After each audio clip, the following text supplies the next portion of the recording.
¿Qué tal amigos? ¿Cómo están? Espero que muy bien. El día de hoy vamos a hablar de la cuarta novela que Dostoyevsky publica, Netoshka Nesvanova. Una novela que Dostoyevsky no pudo terminar porque lamentablemente lo metieron a prisión. Pero es una novela muy interesante que me deja muchas preguntas. Si acaso esta novela es un testamento que Dostoyevsky planeaba dejarnos, si acaso Dostoyevsky considera que el amor es uno de los males, de los peores males que puede experimentar el ser humano, si acaso también la música es el único refugio al que podemos recurrir dentro de este mundo lleno de tristeza y dolor y sufrimiento.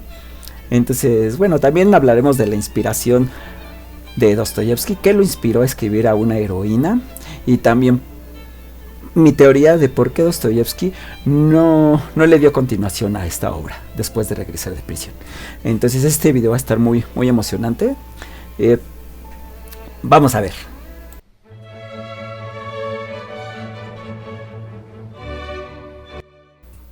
Al leer esta obra de Dostoyevsky nos ponemos a pensar, ¿acaso el amor es el peor de los males que puede experimentar el ser humano? O sea, no importa tu edad, tu género, tu condición social, lo vas a experimentar, pero la manera en que lo experimentan estos personajes es tan terrible, tan triste, tan lamentable, que como que nos da esa impresión. La respuesta es que no, pero vamos a analizarlo. Bueno, hay 4 relaciones que se describen en este texto, 3 de ellas aquí y una de ellas nos la describe Joseph Frank. Dice que Dostoyevsky la eliminó por algún motivo. Bueno, la primera de ellas es la relación entre la mamá de Netoshka con Efimov. La mamá de Netoshka se casa con Efimov por amor. Realmente se enamoró de lo que ella pensaba que era un gran artista. Efimov se casó con ella porque quería los 1000 rublos de la dote.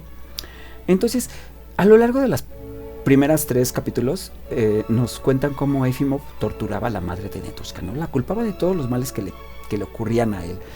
Y aunque en realidad él era el culpable de su propia desgracia, siempre le decía que por culpa de ella él no podía progresar como artista y que él esperaba con ansias la muerte de esta mujer para así poder librarse de ella y despegar en su arte, ¿no?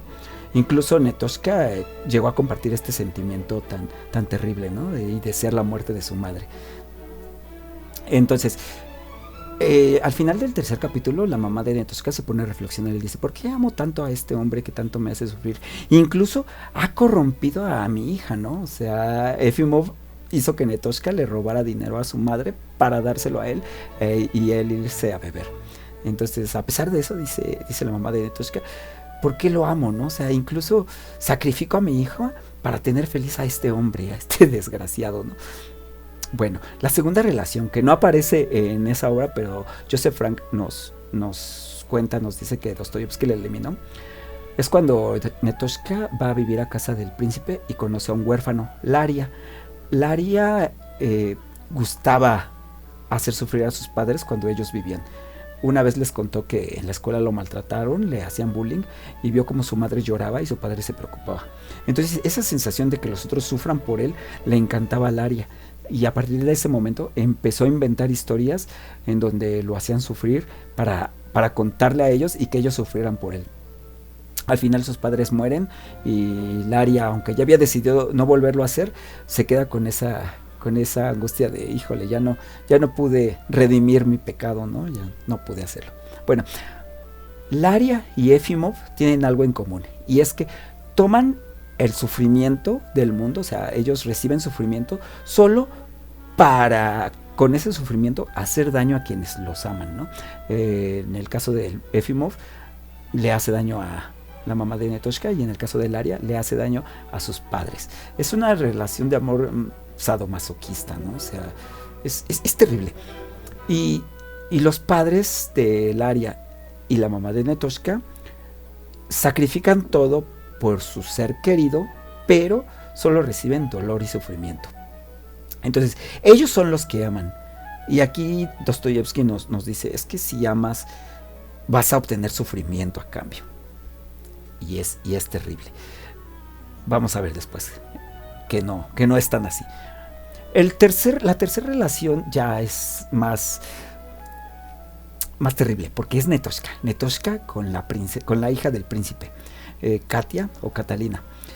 Al principio Catalina, cuando se conocen, desprecia a Netoshka. Netoshka posteriormente se enamora de ella y la quiere mucho. Catalina se da cuenta de eso y la empieza a maltratar y a decirle cosas feas, ¿no?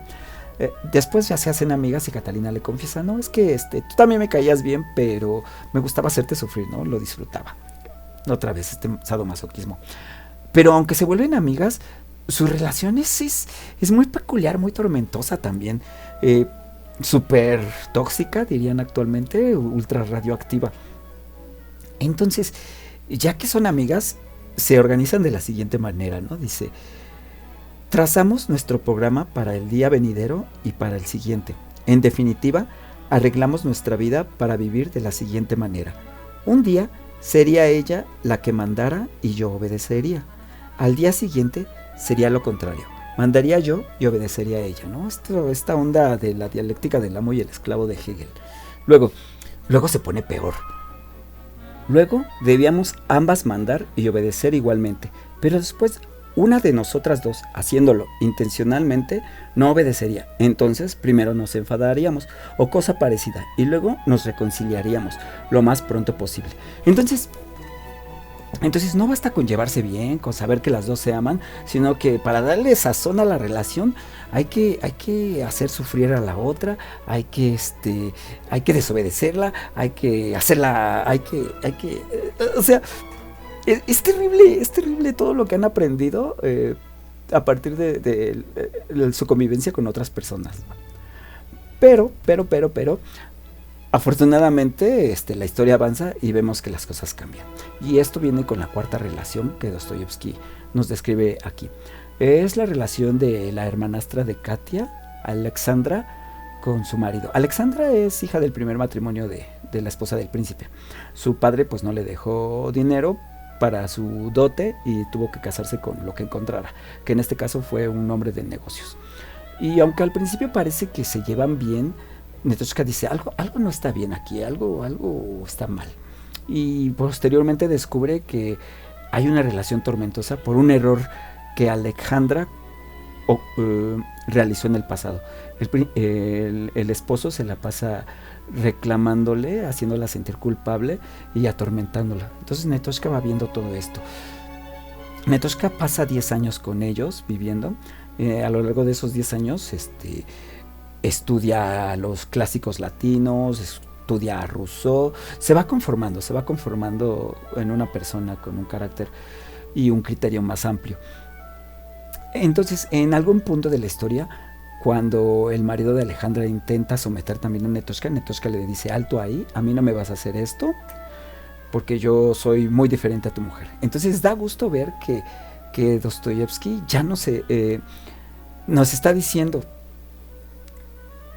ya no hay sometimiento, ya está creciendo el personaje y ahora esto de construirse está muy bien. Habíamos visto en Noches Blancas que el protagonista, el soñador, y Nastenka habían decidido formar una relación porque era lo que había, ¿no? Entre ellos formaron una relación porque ya no hay más, ya no hay de otra.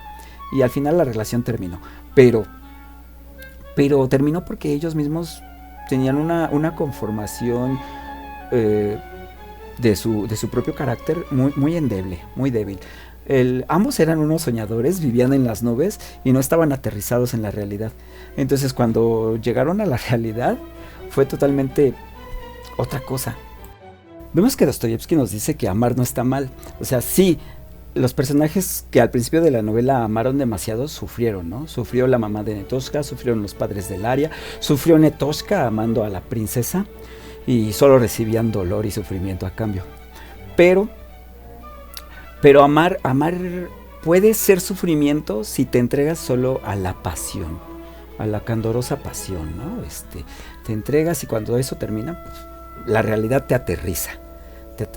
Los personajes de Noches Blancas, o sea, la pasión del momento, así de, ay, vamos a amarnos, vamos a ser felices, y la ilusión, pero cuando pasa la ilusión, era inevitable que después, si llegaran a casarse, la relación se iba a ir por el barranco, no iba a durar. Entonces, dice Dostoyevsky en esta última parte de Netoshka, tienes que construirte como persona, tener una salud emocional, tener un desarrollo intelectual mayor para tener un criterio amplio y formarte tú como persona. Y ya que estés formado como persona, probablemente conocerás a otra persona que también esté formada y con la cual quieran compartir su vida. O sea, sentir esa atracción, llegar, ¿no? Y de forma natural y construir algo. Pero antes de eso tienes que construirte tú mismo. Antes de querer amar a alguien por un amor desenfrenado como al inicio estos personajes, tienes que amarte a ti mismo y construirte bien, porque eres la persona más importante. Bueno, entonces Dostoyevsky está construyendo a su heroína, Netoshka, para ser una mujer fuerte, una mujer aguerrida, y nos lo demuestra en esta última parte, ¿no? Cuando enfrenta al marido de Alexandra. Y eso da esperanzas. Sí se puede amar. El amor no siempre es sufrimiento cuando te entregas a la pasión. Pero si estás bien construido en tu carácter, puedes amar y disfrutar del amor.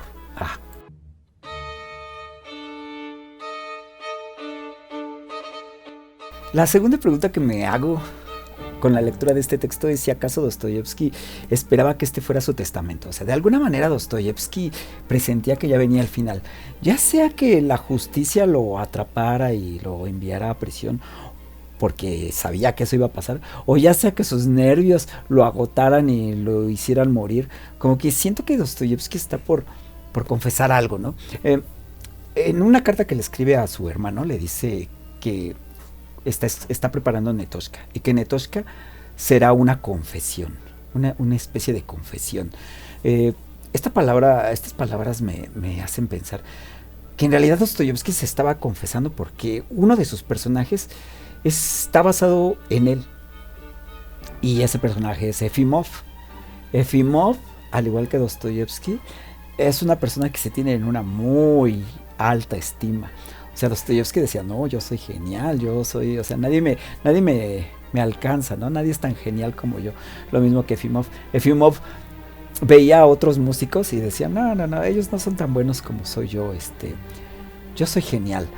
Y Dostoyevsky lo mismo, o sea, veía a otros jóvenes talentos, a otros escritores, y decía, estos no van a ser como yo. A mí me esperan cosas grandes. O sea, Dostoyevsky se le infló el ego después de su primer texto, ¿no? Pobre gente, que tanto se lo alabó Belinsky. Y estaba así, o sea, era inaguantable.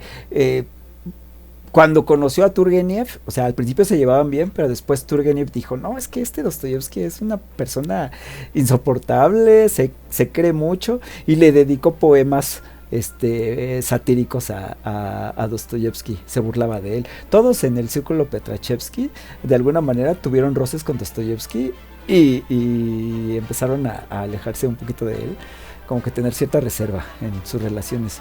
Entonces Dostoyevsky describe esto en Netoshka Nesvanova, o sea, las relaciones que tiene Efimov con los otros músicos, con los dueños de los teatros, con toda la gente del medio. Es una relación insoportable para estas personas, y Efimov se siente la gran luminaria, ¿no? Dice, no, yo soy magnífico.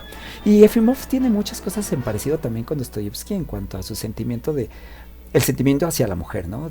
Efimov decía, cuando se muera mi mujer, yo voy a ser un gran artista, voy a ser libre. Dostoyevsky tenía un sentimiento parecido, pero con su padre, ¿no? Su padre no dejó que Dostoyevsky estudiara literatura, lo metió en el colegio militar, y Dostoyevsky en secreto deseaba su muerte, ¿no? Y cuando mi padre se muera, yo voy a dedicarme a la literatura. Su padre murió de una forma muy fea, y Dostoyevsky vivió con esa culpa toda su vida, ¿no? Así como, es que yo deseé la muerte de mi padre y mi padre se murió. Eso es terrible, ¿no? Pero pues ahora me puedo dedicar a la literatura, y se dedicó a la literatura después de que su padre murió cuando tenía 18 años. Entonces, ahí también, ¿no? Hay muchos rasgos autobiográficos y mucho que ver entre Dostoyevsky y Efimov. Este amor al arte, un amor insano, porque también es insano los propósitos de Efimov. Déjenme ver si lo encuentro. Efimov, hay una parte en donde en donde su amigo de Efimov, el músico B, está platicando con el príncipe y le dice, es que Efimov no ama al arte, lo que él ama es el deseo de gloria y eso ya no es amor al arte y eso ya no lo hace un gran artista. No es como el músico que vino de otro país, ¿no? Llegó ese, llegó y era un gran músico. Para ese lo principal era la interpretación, la música, ¿no? Él se dedicaba a interpretar y no se preocupaba por nada más. En segundo lugar, dice, lo que le preocupaba en segundo lugar a ese, pues era el dinero, ¿no? Tenía que vivir de algo, entonces ya después de disfrutar de la música, cobraba. Y ya al final, si acaso, la fama. Ni siquiera la pelaba, ¿no? O sea, no le interesaba ser famoso.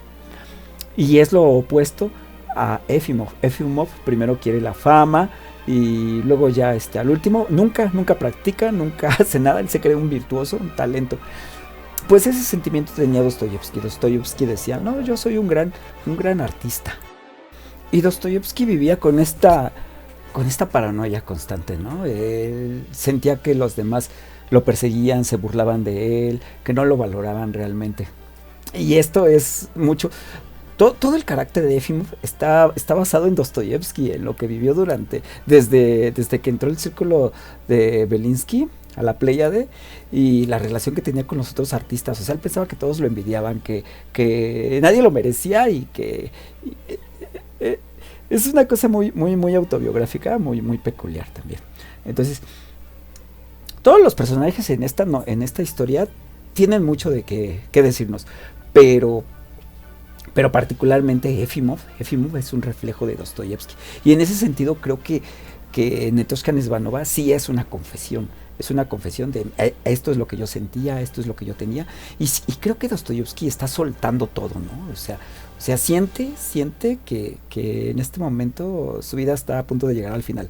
Por las cosas del círculo Petrachevsky, porque está a punto de ser detenido y sabe que está al filo del peligro, ¿no? Entonces dice, probablemente esta obra sea la última que publique, así que voy a meter mucho de mí, voy a soltar todo lo que traigo aquí atorado y lo hace, ¿no? Y lo hace, entonces, sí, Efimov definitivamente creo yo que es Dostoyevsky de los años 40 y todo su sufrimiento. Y esto nos lleva a la siguiente cuestión. ¿Es acaso el arte el medio que nos salvará de esta vida llena de sufrimiento?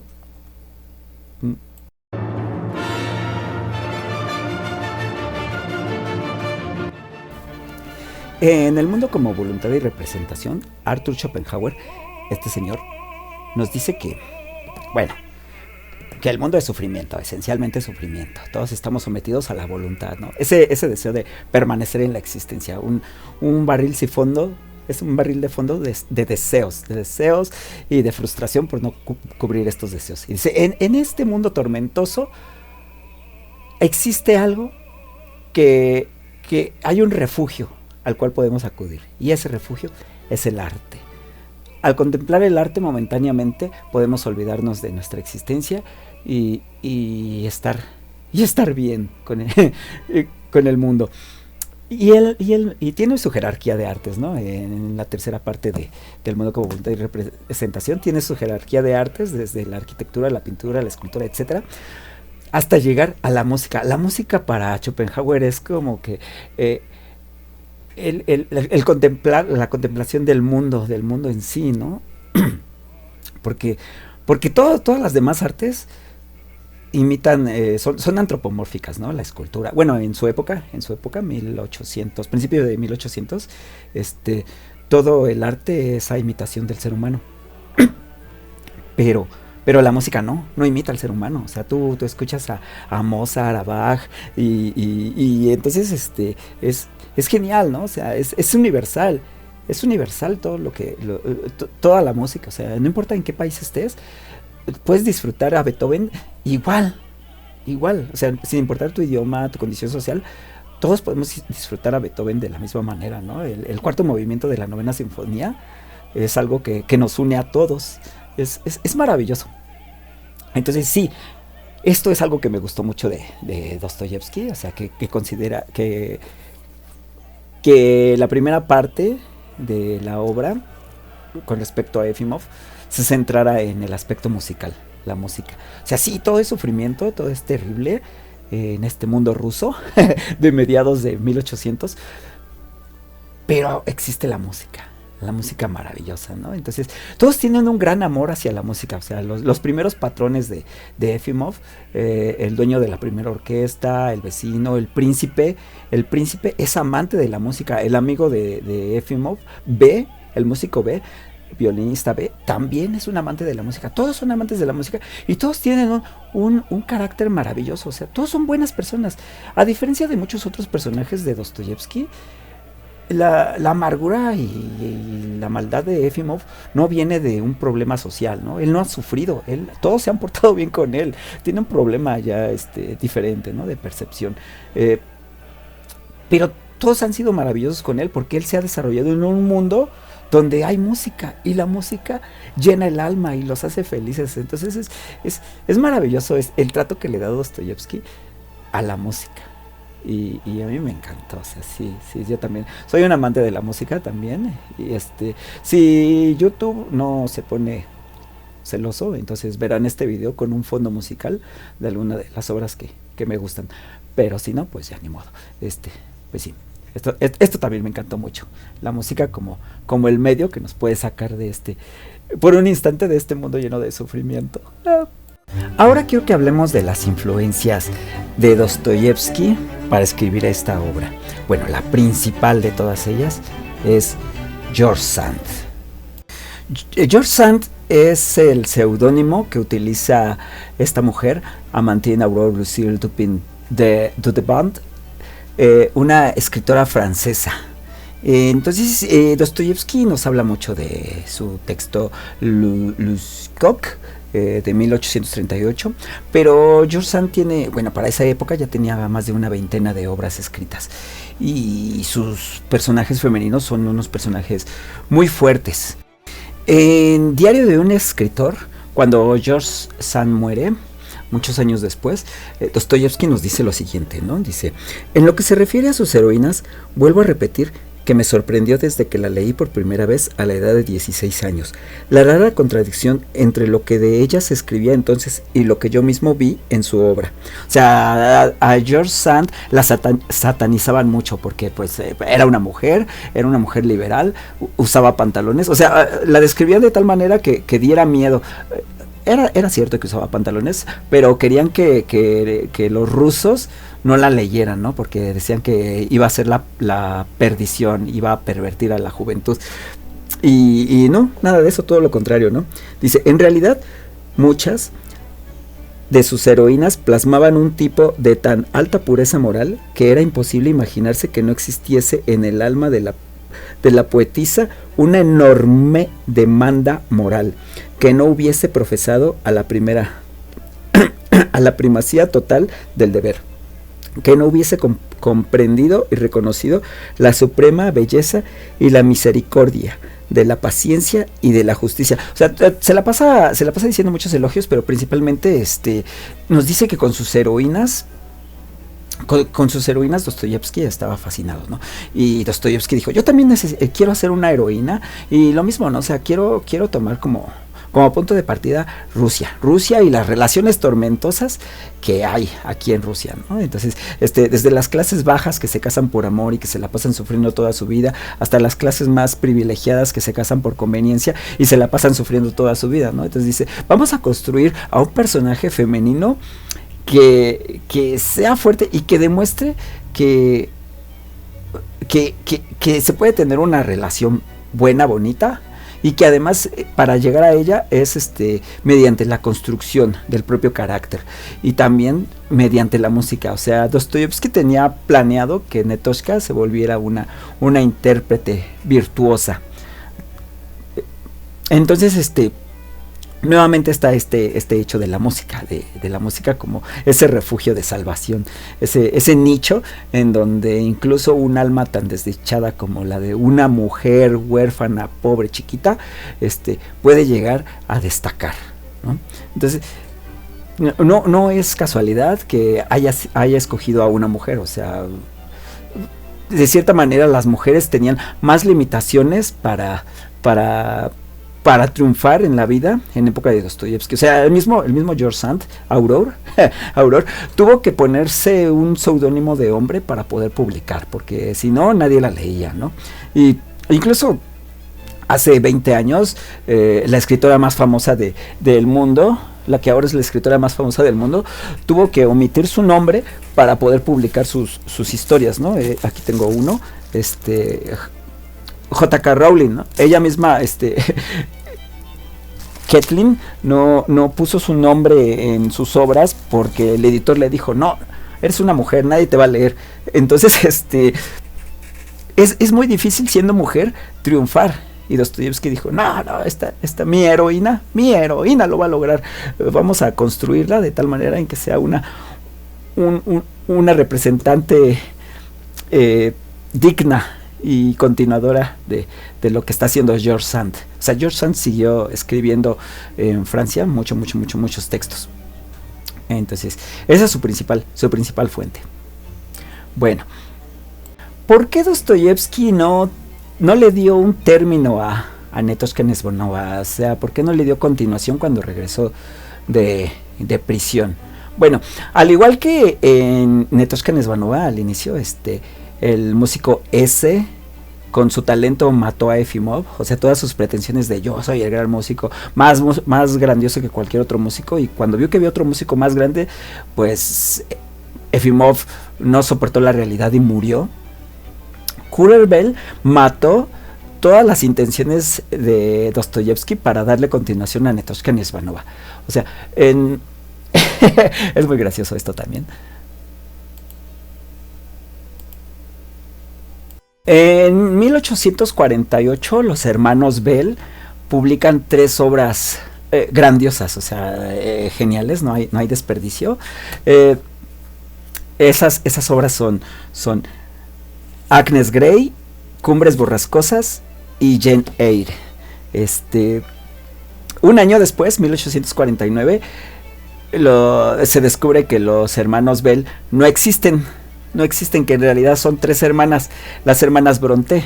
Entonces, Anne Brontë escribe Agnes Grey, Emile Brontë escribe Cumbres Borrascosas, y el que era Kurzweil es Charlotte Brontë, que escribe Jane Eyre.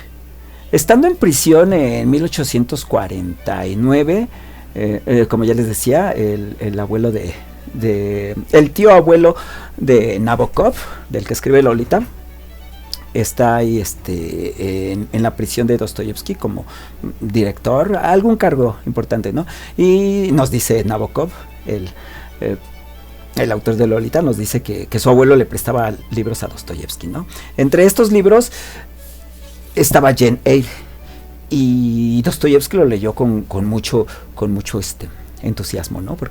Porque encontró en demasiadas semejanzas con su propia obra, ¿no? Con Netochka Nesvanova. Entonces, ambas son unas niñas huérfanas y que sufren mucho y que tienen que llegar a conquistar el mundo a su manera. La primera mitad de Jane Eyre, sí, es una delicia, o sea, es una delicia que se parece demasiado a Netochka Nesvanova. O sea, todo es muy similar, pero la manera en que se está construyendo Jane Eyre, los primeros 18 años de su vida, hasta que llega a esta mansión como institutriz. O sea, es un carácter que yo creo que Dostoyevsky, al verlo, dijo, yo quería hacer esto, ¿no?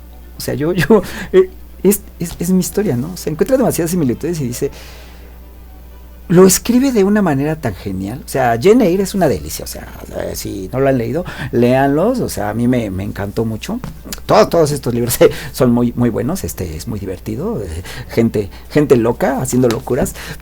Pero se parece demasiado a Netochka Nesvanova. Y la pluma de Charlotte Brontë es una delicia, es una maravilla. O sea, te lees todo el libro en muy poco tiempo.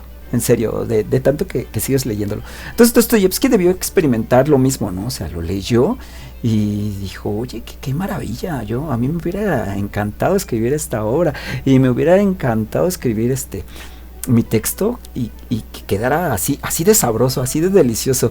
La descripción psicológica que hace Charlotte Brontë de su protagonista es tan deliciosa, tan maravillosa.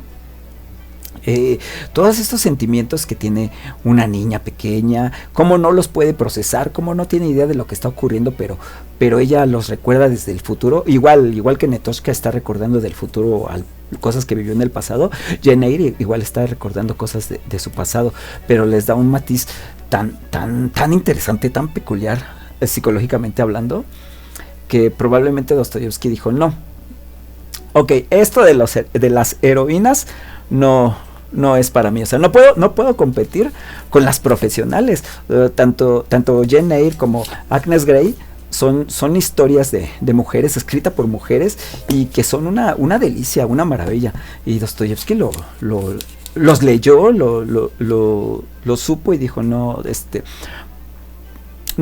esto no es lo mío. O sea, sí, los problemas de las mujeres descritos por mujeres están más deliciosos que los que podríamos escribir nosotros los hombres. Y por eso cuando Dostoyevsky salió regresó de prisión, de Siberia y del servicio militar, opinó, es mi opinión, creo que ese es el motivo por el cual no le dio continuidad a Netoshka Nesvanova. Dijo, no, ya esto ya es cosa para esta literatura, no es para mí. O sea, estos temas no los voy a tratar. Es cierto que cuando regresó publica El sueño del príncipe, en donde hay una protagonista mujer también, y esa protagonista llega a ser una mujer fuerte y aguerrida y valiente y bien sembrada, bien simbrada. Pero su proceso de autoafirmación, no lo vemos, ocurre fuera de cámara, ¿no? Primero intentan someterla, pero los planes se van abajo, y después el narrador se va, ya no nos cuenta qué pasa, hasta que se encuentran muchos años después, pero ya cuando una mujer hecha y derecha, ¿no? Ya madura, ya dueña de sí misma. Entonces eso ocurre fuera de nuestros ojos del lector. Pero sí, o sea, es la última vez que Dostoyevsky va a intentar construir una heroína que domine al mundo, ¿no? O sea, que sea la mera patrona. Ya después las mujeres que aparecen en Dostoyevsky, pues son más realistas, más pesimistas, dentro de un mundo ruso. Pero, pues sí, ¿no? O sea, a mí me hubiera encantado mucho que Netoshka se hubiese vuelto una gran artista, que hubiera resuelto los problemas que se le presentaran con su ingenio, con su formación. O sea, realmente una mujer muy capaz, muy capaz. Ese era el proyecto de Dostoyevsky, y en verdad me hubiera encantado que lo consiguiera, ¿no? Jane Eyre, pues, bueno, léanlo.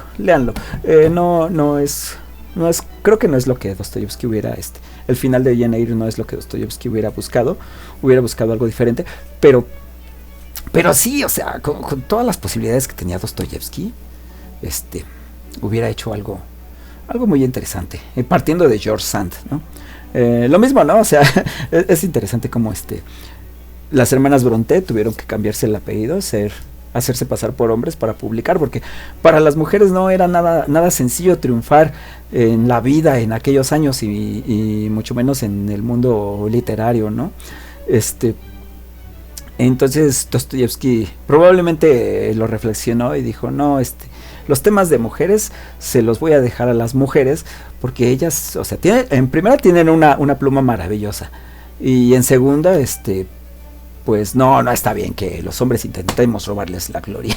Probablemente dijo eso, probablemente no, ya estoy alucinando. Pero bueno, hasta aquí está todo lo que quería contarles sobre Netoshka Nesvanova. Me extendí un poco con este texto porque pues es un texto que tiene mucho para decirnos. mucho que reflexionar al respecto. Y bueno, pues es una novela, como tiene que ser, un poco larga. A partir de ahora las novelas van a ser más largas y por eso las voy a dividir en partes para poder hablar de ellas a mi gusto. Entonces, la próxima, dentro de 15 días, vamos a hablar de El sueño del príncipe. Con Netochka Nesvanova terminamos lo que es el bloque 1. Y entonces la próxima semana quiero hablarles sobre una actividad. Ya no lo puedo grabar hoy. Quizás lo grabe el martes para que nos dé tiempo de hacer otras cosas muy interesantes el próximo domingo. Pero sí, o sea, estoy muy feliz porque terminamos el bloque 1, que nuestro propósito era leer toda la obra de Dostoyevsky, desde que inicia con Pobres Gentes hasta que termina con Netochka Nesvanova y va a prisión a Siberia, para ver la evolución de este autor. Y bueno, terminamos el bloque 1, felicidades. Estoy muy contento y me alegra mucho. Entonces, bueno, terminamos esto. La próxima semana vamos a hablar sobre el martes hubo video para nuestra actividad y el domingo realizamos la actividad. Y ya dentro de 15 días vamos a hablar de El sueño del príncipe. Igual es una novela un poco larga, pero podemos hablar de ella durante una sola sesión. Entonces la versión que yo tengo es la de Galaxia Gutenberg, traducción de Augusto Vidal, ¿no? Entonces esta es la que voy a comentar dentro de 15 días. El sueño del tío, el sueño del príncipe. Ustedes la pueden encontrar. Pueden encontrar este texto de esas dos maneras, porque el tío resulta ser un príncipe y el príncipe resulta ser el tío. Bueno, entonces vemos esto dentro de 15 días. Y la próxima semana, actividad. Y el martes subo mi idea sobre la actividad. Muchas gracias por haber visto los videos hasta ahora. Y nos vemos pronto.